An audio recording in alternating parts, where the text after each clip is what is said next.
I didn't learn how to study until I got to medical school. And let me tell you, that is the worst possible time to start. When I was homesick in kindergarten, I was driving my mom absolutely crazy. So she taught me my times tables and how fractions work. We played with dice and fraction cards that she made by just cutting index cards in halves and quarters and eighths and sixteenths. So I was adding whole numbers and fractions and reducing fractions, and I thought it was the most magical thing that you could take these pieces and make something partial or whole. And then I asked, does this work with threes and nines? And she cut out circles for me to try, and it did work. I was so excited. But even with all that passion for learning, I didn't actually experience something completely new in school until fifth grade. We were studying different types of symmetry, and the teacher introduced us to rotational symmetry and fractals.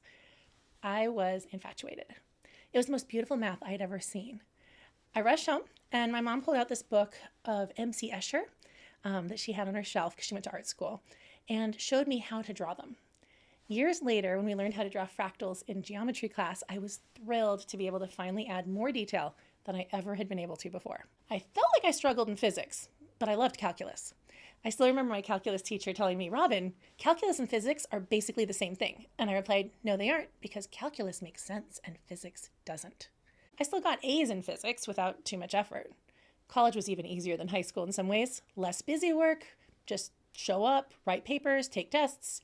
I did well on my medical college admissions test without even taking all the classes that you're supposed to take before you take the test, because I just forgot to look ahead and didn't do them in the right order, and I decided to do it anyways. I just took lots of practice tests. It was multiple choice.